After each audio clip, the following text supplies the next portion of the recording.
தலையா serial முடிய போறத பத்தியும் ஏன் முடிக்க போறாங்க அப்படிங்கறத பத்தியும் சில முக்கியமான விஷயங்களை முதல் முறையா சௌந்தர்யா கேரக்டர்ல நடிக்கிற நடிகை தர்ஷனா அவர்கள் ரொம்பவே உருக்கமா சில விஷயங்களை சொல்லியிருக்காங்க. அத பத்தி இப்ப இந்த வீடியோல நம்ம தெளிவா பார்க்கலாம். அதுக்கு முன்னே நீங்க இன்னும் நம்ம சேனலை சப்ஸ்கிரைப் பண்ணாம இருந்தா மறக்காம சப்ஸ்கிரைப் பண்ணிக்கோங்க. கூடவே பக்கத்துல இருக்க பெல் ஐகானையும் கிளிக் பண்ணிக்கோங்க. சன் டிவில நான் பிரைம் டைம்ல கடந்த 9 மாசமா சுமாரா போயிட்டு இருக்க சீரியல் தான் பூவா தலையா. இந்த சீரியல்ல ஆக்ட் பண்ற தர்ஷனாக்கு பெரிய ரசிகர் பட்டாளமே இருக்குன்னு தான் நம்ம சொல்லியே ஆகணும். ஆனா அதிர்ச்சி அளிக்கிற வகையில சீரியல் இன்னும் ஒரு சில வாரத்தோட முடிவுக்கு வரப்போகுது. இந்த நிலையில இப்போ இந்த சீரியலை பத்தி சௌந்தர்யா கேரக்டர்ல ஆக்ட் பண்ற நடிகை தர்ஷனா என்ன சொல்லிருக்காங்கன்னா, நான் தமிழும் சரஸ்வதியும் சீரியல்ல செகண்ட் லீடா தான் நடிச்சிட்டு இருந்தேன். அப்படி நடிக்கும் போதுதான் எனக்கு இந்த பூவா தலையா சீரியல்ல மெயின் லீடா நடிக்க சான்ஸ் கிடைச்சது. நான் நினைச்சு வந்தது ஒண்ணு, ஆனா நடந்தது இன்னொன்னு. இந்த சீரியல் என்னை எங்கேயோ கொண்டு போய் விடும்னு நான் நினைச்சேன். அந்த அளவுக்கு இந்த சீரியல் மேல நான் நம்பிக்கை வச்சிருந்தேன். ஆனா எனக்கு இந்த சீரியல் கொஞ்சம் கூட கை கொடுக்கல. இது எனக்கு தாங்க முடியாத சோகத்தை கொடுத்திருக்கு.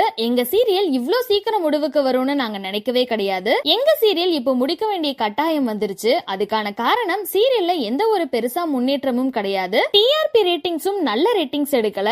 அது மட்டும் இல்லாம இப்போ கதையில பெருசா எதையும் மாத்த முடியாததால எங்க சீரியல் டிஆர்பில ரொம்பவே கம்மியா ஆகிருச்சு. அதனால இப்போ முடிவுக்கு கொண்டு வர போறாங்க. இந்த சீரியல் மூலமா நான் நிறையவே பாடம் கத்துக்கிட்டேன். இந்த சீரியல் எனக்கு மறக்க முடியாத பல விஷயங்களை கொடுத்திருக்கு. அது மட்டும் இல்லாம எனக்கு நீங்க கொடுத்த சப்போர்ட் அப்படிங்கிறது கனவுல கூட நினைச்சு பார்க்காத ஒண்ணு. ஆனா இந்த சோகம் உங்களுக்கு ரொம்ப நாள் இருக்காது. கண்டிப்பா இன்னொரு புது ப்ராஜெக்ட்ல உங்களை மீட் பண்றேன். மேலும் உங்க அன்புக்கு நான் என்னைக்குமே நன்றியோட இருப்பேன் அப்படின்னு சொல்லி முடிச்சிருக்காங்க. சோ இந்த வீடியோவை பார்த்துட்டு இருக்க நீங்க பூவா தலையா சீரியல் முடிய போறத பத்தியும் நடிகை தர்ஷனா சொல்லியிருக்க இந்த விஷயத்த பத்தியும் நீங்க என்ன நினைக்கிறீங்க அப்படிங்கிற உங்களோட கருத்துக்களை கீழே உள்ள கமெண்ட் செக்ஷன்ல மறக்காம ஷேர் பண்ணிக்கோங்க. மேலும் இந்த வீடியோ பிடிச்சிருந்தா லைக் பண்ணுங்க, ஷேர் பண்ணுங்க. இது போன்ற பல இன்ட்ரெஸ்டிங்கான அப்டேட்ஸ் தெரிஞ்சுக்க நம்மளோட சேனலை மறக்காம சப்ஸ்கிரைப் பண்ணிக்கோங்க.